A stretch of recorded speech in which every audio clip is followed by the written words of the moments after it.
समस्तंकु नमस्कार एवं praise the Lord. आज आम बड़दिन कौन एवं ताकू कहीं पालन करा जाई थाए सही विषय रे आलोचना करिबा। बड़दिन को आमे हैप्पी क्रिसमस बोली कहि थाउ। एही बड़दिन हेउची ख्रीष्टीय संप्रदायर सबुठारु बड़ उत्सव, जहाकू डिसेम्बर मासर 25 तारिख पालन करा जाई थाए, जहाकू बड़दिन एवं हैप्पी क्रिसमस भावरे सारा देश रे सबु जातिर लोक पालन करिथांती। एही उत्सव को समस्ते अति आग्रहर सहित अपेक्षा करिथांती। किछि लोक सांता क्लॉज को भेटिबा पाई एवं सांता क्लॉज ठारू उपहार पाइबा पाई एवं फोटो उठाइबा पाई अति आग्रही होइथांती। स्कूल कॉलेज गुडी करे अनेक गुडी सेलिब्रेशन पार्टी क्रिसमस उपलक्षे आयोजन करा जाई थाए। किछि लोक क्रिसमस सीजन एक छुट्टी भाबरे अपेक्षा करिथांती, कारण यह हॉलिडे अटे। लोके निजर हॉलिडे को एंजॉय करिबा पाई निज निज घर को फेरी थांती। आउ एही प्रकारे लोकमानंकर क्रिसमस बा बड़दिन को पालन करिबा पाई निज निजर अनेक प्रकार कारण रही थाए। किंतु क्रिसमस रो प्रकृत लक्ष्य बा तार कारण कौन, एही विषय रे अनेक लोकन को जणा नाही। प्रकृत रे क्रिसमस टी हैला केमिति एवं एमिति कौन हैला जे यीशु ख्रीष्टंकर जन्म एही धरापृष्ठ रे हैला, एही विषय अनेक लोकन को जणा नाही। तेबे चलंतु आज आमे एही विषय रे आलोचना करिबा।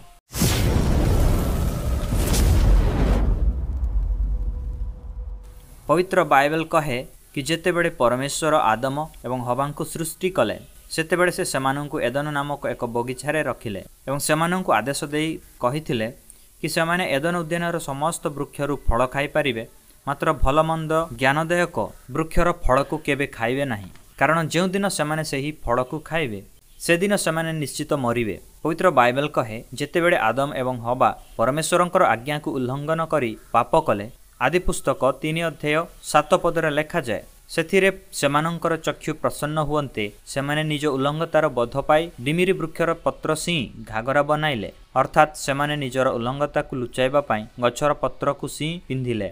किंतु जेतेबेले परमेश्वरंकु सेमानंकर पाप विषय रे जणा पड़िला, सेतेबेले परमेश्वर गोटिए पशु को मारी सेही पशुर चर्म द्वारा वस्त्र प्रस्तुत करी सेमानंकु पिंधाई देले। किंतु सेही गछर पत्र द्वारा सेमानंकर लज्जा घड़ाई पारिला नाही, कारण सेही पत्र गुड़िकरे कौनसी रक्त नथिला। पवित्र बाइबल रो एब्री पुस्तक 9 अध्याय 22 पदरे लेखा जाए, पुणी व्यवस्था अनुसारे प्राय समस्त विषय रक्त द्वारा सूचीकृत हुए और रक्तपात बिना पापमोचन हुए नाही। सेथिपाई परमेश्वर आदम एवं हवांकर पाप को लुचाइबा पाई बा मोचन करिबा पाई दुनियार सबुठारु प्रथम बलिदान गोटिए पशुर कले। आउ एही प्रकारे आदम एवं हवांक पाप क्षमा करिबा पाई सेही पशुर रक्त को झराइथिले। सेथिपाई पुरातन नियम रे समस्त लोक निज पाप क्षमा निमंते पशुमानंकर बलिदान देउथिले। तेबे प्रश्न हेउछि पशुमानंकर बलि कोन पाई दिया जाउथिला? कारण पवित्र बाइबल रे लेखा जाए पापर वेतन बा मूल्य मृत्यु अटे, अर्थात जदि केही पाप करे तेबे तार दंड मृत्यु अटे। कारण परमेश्वर न्यायवान अटंती, एथिपाई से यह सुनिश्चित करिथांती जे केही पाप करिवो से दंड पाइबा उचित। जदि ताकु दंड न दिया जाए तेबे परमेश्वरंकर वाक्य मिथ्या बोली प्रमाणित हेबो एवं परमेश्वर केबे मध्य मिथ्या कहंती नाही। तेणु जदि केही भी पाप करे ताकु सेतेबेले दंडरु मुक्ति मिली पारिबो जेतेबेले जदि कौनसी निरीह एवं पापरहित निर्दोष ताहारी प्रतिबदल रे दंडित हेबो और अपराधीर दंड को निज उपर को नहीं जीवो। किंतु प्रॉब्लम हेउछि जे केही भी बा कौनसी मनुष्य मध्य एक अन्यर पाई निजर बलिदान देई पारिबो नाही, कारण समस्ते ही पाप करिसंती। आदमंकर पाप करिवा हेतु सेही पाप तार रक्त रे थिला, आ जे केही भी तांको द्वारा जन्म ग्रहण कले से समस्ते पापी होई जन्म ग्रहण कले। किंतु केवल पशु माने ही पाप करि नथिले, सेमाने निरीह निर्दोष थिले। सेथिपाई पशुमानंकु पाप क्षमार बलि रूपरे उत्सर्ग करा जाउथिला। आउ सेही परि ही परमेश्वर मध्य आदम एवं हवांकु निज क्रोधरु रक्षा करिवा पाई गोटिए पशु को तांको पाई बलिदान करिथिले। यह गोटिए चिन्ह थिला कि परमेश्वर आगामी दिन रे निज पुत्रंकु समस्त जगत निमंते बलिदान करिवे। आउ जेतेबेले समस्त लोक पाप करुथिले सेतेबेले सेमाने निजर सक्षम अनुसारे पशुमानंकर बलिदान करिवा पाई बेदी निकट को आसुथिले। केही केही गाई बळद मेंढा और कपत एहीपरि निजर सक्षम अनुसारे बलि देउथिले। किंतु एही पशुमानंकर बलिदान पाप क्षमा निमंते परमानेंट सॉल्यूशन और सबु समय पाई उपयुक्त नथिला। आदम एवं हवांकर पाप को मोचन करिबा पाई परमेश्वर गोटिए निरीह और कौनसी अपराध करिनथिबा पशुर रक्त कोन पाई झराइथिले। एहार एतर हेउछि पशु माने किछि अपराध करि नाहंती, सेमाने निरीह और निर्दोष निष्कपट थिले। ଆଉ ସେଥିପାଇଁ ସେହି ପଶୁଗୁଡ଼ିକ ଅପରାଧ କରିଥିବା ବ୍ୟକ୍ତିର ପରିବର୍ତ୍ତେ ନିଜ ଜୀବନ ଦେବାକୁ ପଡ଼ୁଥିଲା। ସେହି ନିର୍ଦ୍ଦୋଷ ପଶୁର ରକ୍ତ ଦ୍ୱାରା ଲୋକମାନଙ୍କର ପାପ ଦୌତ ହେଉଥିଲା, କିନ୍ତୁ ଲୋକମାନଙ୍କୁ ବାରମ୍ବାର ପଶୁଗୁଡ଼ିକର ରକ୍ତ ଝରାଇବାକୁ ପଡ଼ୁଥିଲା, କାରଣ ମନୁଷ୍ୟ ମାତ୍ରକେ ପାପ, ଆଉ ବାରମ୍ବାର ଗୋଟିଏ ପଶୁକୁ ବ୍ୟବସ୍ଥା କରିବା ମଧ୍ୟ ଅତି କଷ୍ଟକର ବିଷୟ ଥିଲା। ତେଣୁକରି ମନୁଷ୍ୟ ଜାତିର ପାପକୁ ସବୁଦିନ ପାଇଁ ଦୌତ କରିବା ପାଇଁ ସ୍ୱୟଂ ପରମେଶ୍ୱରଙ୍କୁ ଏମିତି ଜଣେ ମନୁଷ୍ୟର ବଳିଦାନର ଆବଶ୍ୟକ ଥିଲା, ଯିଏକି ପାପରହିତ ଥିବ, ଯାହାଙ୍କର ରକ୍ତରେ ପାପର କୌଣସି ବିନ୍ଦୁ ନଥିବ। ଆଦମଙ୍କର ରକ୍ତରେ ପାପ ଥିଲା, ସେଥିପାଇଁ ସମସ୍ତ ଲୋକ ଯେ କେହି ବି ଆଦମଙ୍କ ପରେ ଜନ୍ମଗ୍ରହଣ କଲେ, ସେ ସମସ୍ତେ ପାପୀ ହୋଇ ଜନ୍ମଗ୍ରହଣ କଲେ, କାରଣ ସେମାନେ ସମସ୍ତେ ମନୁଷ୍ୟ ଦ୍ୱାରା ଜନ୍ମଗ୍ରହଣ କରୁଥିଲେ। ଆଉ ପରମେଶ୍ୱର ଆଦମ ଓ ହବାଙ୍କୁ ବହୁତ ଭଲ ପାଉଥିଲେ। ଯେତେବେଳେ ପରମେଶ୍ୱରଙ୍କୁ ଜଣାପଡ଼ିଲା କି ଶୟତାନ ଗୋଟିଏ ସର୍ପର ମଧ୍ୟ ଦେଇ ଆସି ହବାଙ୍କୁ ପ୍ରଲୋଭିତ କରି ପାପ କରାଇଲା, ସେତେବେଳେ ପରମେଶ୍ୱର ଶୟତାନକୁ ଗୋଟିଏ ଭବିଷ୍ୟବାଣୀ ଦେଲେ। ଆଉ ସେହି ସମୟରେ ପରମେଶ୍ୱର ବଡ଼ଦିନକୁ ଘୋଷଣା କରିଥିଲେ, ଯାହାକି ଆଦି ପୁସ୍ତକର 3:15 ପଦରେ ଲେଖାଯାଏ, ଆଉ ଆମ୍ଭେ ତୁମ୍ଭର ଓ ନାରୀର ମଧ୍ୟରେ, ପୁଣି ତୁମ୍ଭ ବଂଶ ଓ ତାଙ୍କ ବଂଶ ମଧ୍ୟରେ ବୈର ଭାବ ଜନ୍ମାଇବା। ସେ ତୁମ୍ଭର ମସ୍ତକକୁ ଆଘାତ କରିବେ ଓ ତୁମ୍ଭେ ତାହାଙ୍କ ଗଇଠିକି ଆଘାତ କରିବ। ଏହି ଭବିଷ୍ୟବାଣୀକୁ ପରମେଶ୍ୱର ନିଜ ପୁତ୍ର ପ୍ରଭୁ ଯୀଶୁଖ୍ରୀଷ୍ଟଙ୍କ ବିଷୟରେ ଦେଇଥିଲେ, ଯିଏକି ଆଗାମୀ ଦିନରେ ଜଣେ କୁଆଁରୀ ନାରୀଙ୍କ ଦ୍ୱାରା ଜନ୍ମଗ୍ରହଣ କରିବାର ଥିଲା। ଏହି ଭବିଷ୍ୟତବାଣୀରେ ପରମେଶ୍ୱର ଶୟତାନକୁ କହିଥିଲେ କି ନାରୀର ବଂଶ ଅର୍ଥାତ୍ ଯୀଶୁଖ୍ରୀଷ୍ଟ ଶୟତାନର ମସ୍ତକକୁ ଚୂର୍ଣ୍ଣ କରିବ। ଆଉ ସେଥିପାଇଁ ପରମେଶ୍ୱର ନିଜ ପୁତ୍ର ପ୍ରଭୁ ଯୀଶୁଙ୍କୁ ନାରୀଙ୍କ ମଧ୍ୟରେ ପଠାଇଲେ ଏବଂ ଜଣେ କୁଆଁରୀ ନାରୀ ପବିତ୍ର ଆତ୍ମାଙ୍କ ଦ୍ୱାରା ଗର୍ଭବତୀ ହେଲେ। ଆଉ ଯଦି ପ୍ରଭୁ ଯୀଶୁଙ୍କ ଜନ୍ମ ଜଣେ ମନୁଷ୍ୟ ପିତାଙ୍କ ଦ୍ୱାରା ହୋଇଥାନ୍ତା, ତେବେ ତାଙ୍କର ରକ୍ତ ମଧ୍ୟ ଅନ୍ୟମାନଙ୍କ ପରି ପାପ ହୋଇଥାନ୍ତା ଏବଂ ତାଙ୍କର ବଳିଦାନ ଦ୍ୱାରା କୌଣସି ଲାଭ ହୋଇନଥାନ୍ତା। ଏଣୁ ପରମେଶ୍ୱର ଜଣେ ନାରୀଙ୍କୁ ସନ୍ତାନ ଧାରଣ କରିବା ପାଇଁ ବାଛିଲେ, କାରଣ ପରମେଶ୍ୱରଙ୍କ ଦ୍ୱାରା କରାଯାଇଥିବା ଭବିଷ୍ୟବାଣୀ ଜଣେ ନାରୀଙ୍କ ଦ୍ୱାରା ହିଁ ପୂରଣ ହେବାର ଥିଲା। ପରମେଶ୍ୱର ସର୍ବଶକ୍ତିମାନ ଅଟନ୍ତି। ସେ ଅତୀତ, ବର୍ତ୍ତମାନ ଏବଂ ଭବିଷ୍ୟତ ସମସ୍ତ ବିଷୟକୁ ଜାଣନ୍ତି। ପରମେଶ୍ୱର ଜାଣିଥିଲେ ଯେ ଆଦମ ଏବଂ ହବା ପାପ କରିବେ। ସେଥିପାଇଁ ପରମେଶ୍ୱର ନାରୀଙ୍କର ଗଠନ ଏହିପରି କଲେ ଯେ କି ଯେତେବେଳେ ସ୍ତ୍ରୀ ଗର୍ଭବତୀ ହୋଇଥାଏ, ସେତେବେଳେ ମା ଓ ସନ୍ତାନର ରକ୍ତ କେବେ ବି ପରସ୍ପର ମିଶ୍ରଣ ହୋଇନଥାଏ। ଅର୍ଥାତ୍ ପରମେଶ୍ୱରଙ୍କ ନିକଟରେ ବ୍ୟାକଅପ୍ ପ୍ଲାନ୍ ପୂର୍ବରୁ ହିଁ ଥିଲା। ଆଉ ଏହି ପ୍ରକାରେ ଜଣେ କୁଆଁରୀ ନାରୀ ପରମେଶ୍ୱରଙ୍କ ଆତ୍ମାଙ୍କ ଦ୍ୱାରା ସୁପର ନ୍ୟାଚୁରାଲି ଅଲୌକିକ ଭାବରେ ଗର୍ଭବତୀ ହେଲେ ଏବଂ ଗୋଟିଏ ସନ୍ତାନ ଜନ୍ମ ଦେଲେ। ଏଣୁ ଏପରି ଭାବେ ପ୍ରଭୁ ଯୀଶୁଙ୍କର ରକ୍ତ ପାପଶୂନ୍ୟ ଏବଂ ପାପରହିତ ଥିଲା, କାରଣ ପ୍ରଭୁ ଯୀଶୁଙ୍କର ଜନ୍ମ କୌଣସି ମାନବ ପିତା ବା ହ୍ୟୁମାନ୍ ଫାଦର ଦ୍ୱାରା ହୋଇନଥିଲା, ବରଂ ସ୍ୱୟଂ ପରମେଶ୍ୱରଙ୍କର ଦ୍ୱାରା ହୋଇଥିଲା। ସେଥିପାଇଁ ପ୍ରଭୁ ଯୀଶୁଙ୍କ ଜନ୍ମ ହେବା ସହ ମାନବ ପିତାର କୌଣସି ସମ୍ପର୍କ ନଥିଲା। ପ୍ରଭୁ ଯୀଶୁ ତାଙ୍କର ସମ୍ପୂର୍ଣ୍ଣ ଜୀବନ କାଳରେ କୌଣସି ପାପ କରିନଥିଲେ, ସେ ନିର୍ଦ୍ଦୋଷ ଥିଲେ। ଆଉ ଏଥିପାଇଁ ପ୍ରଭୁ ଯୀଶୁ ପାପ କ୍ଷମାର ବଳିଦାନ ପାଇଁ ନିଜର ବଳିଦାନ କଲେ। ଯେଉଁଭଳି ଭାବେ ଗୋଟିଏ ନିରୀହ ପଶୁର ବଳିଦାନ ଦିଆଯାଉଥିଲା ଏବଂ ପଶୁକୁ ନେଇ ଆସୁଥିବା ପାପୀ ବ୍ୟକ୍ତି ସେହି ନିର୍ଦ୍ଦୋଷ ପଶୁର ବଳି ଦ୍ୱାରା ରକ୍ଷା ପାଉଥିଲା, ସେହିପରି ପ୍ରଭୁ ଯୀଶୁ ଜଣେ ନିରୀହ ନିର୍ଦ୍ଦୋଷ ପଶୁ ଗୋଟିଏ ମେଷ ଭଳି ସାରା ଜଗତର ପାପ ନିମନ୍ତେ କ୍ରୁଶ ଉପରେ ବଳିଦାନ ହେଲେ। ପବିତ୍ର ବାଇବେଲ କହେ କି କୌଣସି ବ୍ୟକ୍ତି ନୁହେଁ, ବରଂ ପରମେଶ୍ୱର ସ୍ୱୟଂ ନିଜ ପୁତ୍ରକୁ ବଳି ଦେଲେ।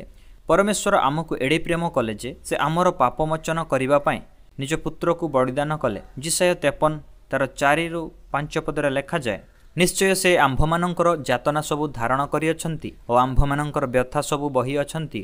ତଥାପି ଆମ୍ଭେମାନେ ତାହାଙ୍କୁ ଆହତ ଓ ପରମେଶ୍ୱରଙ୍କ ଦ୍ୱାରା ପ୍ରହାରିତ ଓ ଦୁଃଖଗ୍ରସ୍ତ ବୋଲି ମଣିଲୁ। ମାତ୍ର ସେ ଆମ୍ଭମାନଙ୍କ ଅଧର୍ମ ନିମନ୍ତେ କ୍ଷତବିକ୍ଷତ ହେଲେ ଓ ଆମ୍ଭମାନଙ୍କର ଅପରାଧ ନିମନ୍ତେ ଚୂର୍ଣ୍ଣ ହେଲେ।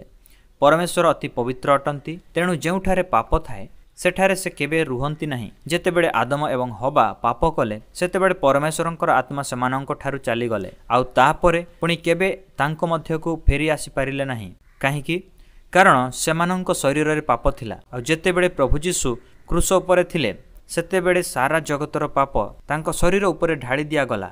ଏହା ହିଁ କାରଣ ଥିଲା ଯେତେବେଳେ ପରମେଶ୍ୱର ସ୍ୱୟଂ ନିଜ ଏକମାତ୍ର ପୁତ୍ର ପ୍ରଭୁ ଯୀଶୁଙ୍କୁ କିଛି ସମୟ ପାଇଁ ପରିତ୍ୟାଗ କରିଦେଇଥିଲେ।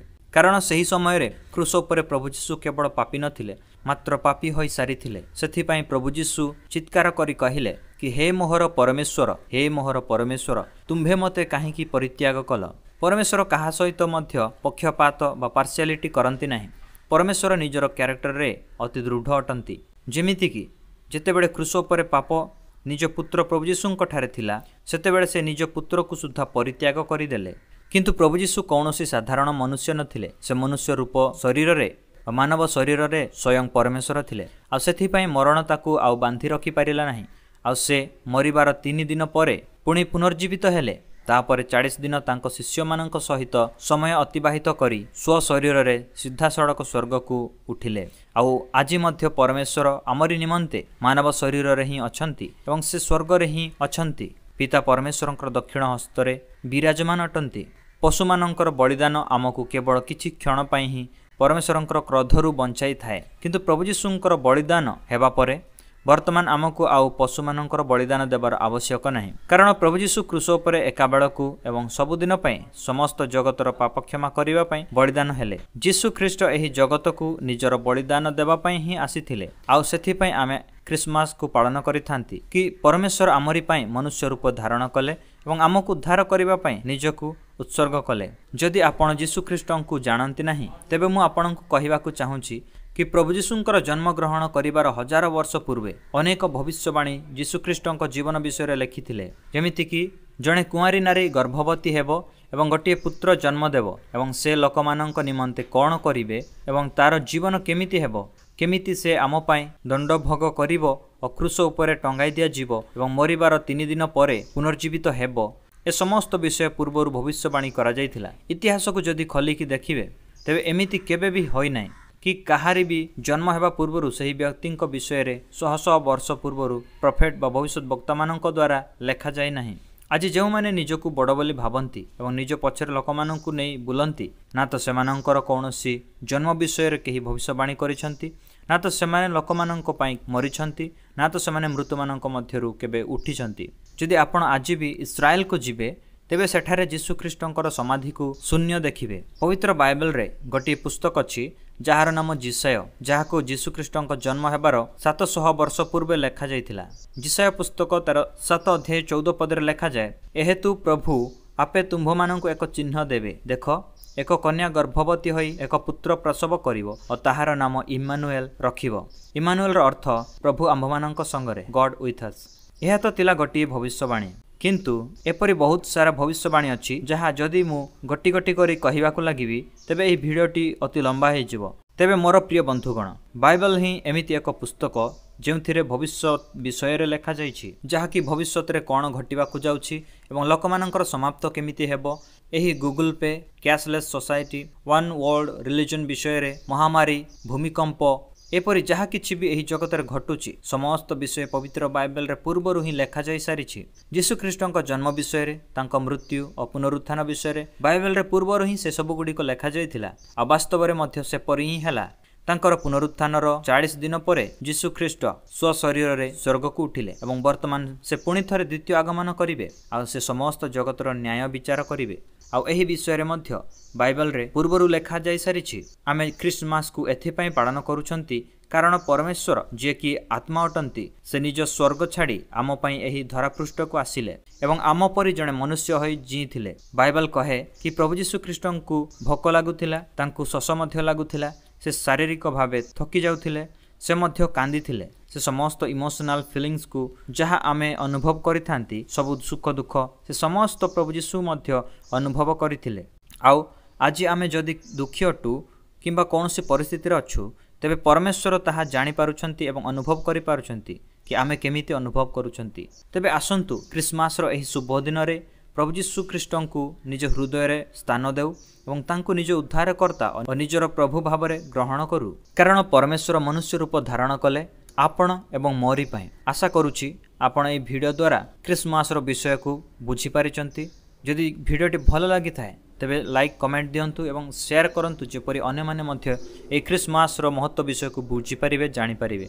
एही परि भाबरे परमेश्वरंकर विषय रे एवं बाइबल भित्तिक कहानी गुडी को सुनिबा पई आम चैनल को सब्सक्राइब करि दियंतु। प्रभु आपनको बहुत गुण रे आशीर्वाद करंतु। धन्यवाद।